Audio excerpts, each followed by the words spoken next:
እንደ ዲጂታል ቴሌፎን ማዕከላትን ማብዛት፣ ሳተላይት መስመሮችን መዘርጋት፣ 1997 ላይ ደግሞ የመጀመሪያው ኢንተርኔት ዲያል-አፕ ማድረግን የመሳሰሉ ታሪካዊ እድገቶችን አሳይቶ ነበር። በሁለቱ ንጉሠ ነገስታት ማለትም በአጼ ምኒልክ ሁለተኛና በአጼ ኃይለ ሥላሴ ዘመን የኢትዮጵያ ቴሌኮሙኒኬሽን አገልግሎት ጥሩ ጅማሮና ሂደት ያሳየ ቢሆንም ኋላ ግን በደርግ ዘመን አገዛዝ ይህ ተቋም ከመዘመን ይልቅ ያሽቆለቆለበትና ቴሌኮሙኒኬሽን ሲስተሙ ሙሉ በሙሉ በመንግስት ቁጥጥር ስር የነበረበት አገልግሎቱም ለመንግስት ተቋማትና ለወታደራዊ ሬዲዮ መስመሮች መስፋፋት ላይ ያተኮረ ነበር። በመሆኑም በኢኮኖሚው ማነስና በነበረው የማያቋርጥ ጦርነት ቴሌኮሙኒኬሽን አገልግሎቱ እምብዛም ለውጥ ሳይታይበት ቀርቷል።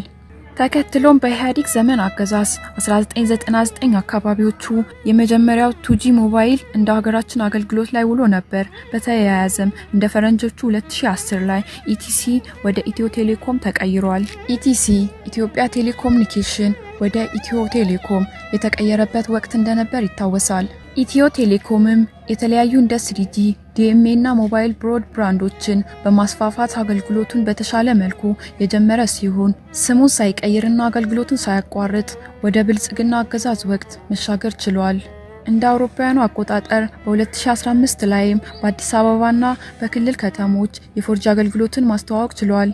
በ2022 ላይ ደግሞ ሳፋሪኮም ወደ ኢትዮጵያ ቴሌኮሙኒኬሽን ዓለም መቀላቀል ችሏል።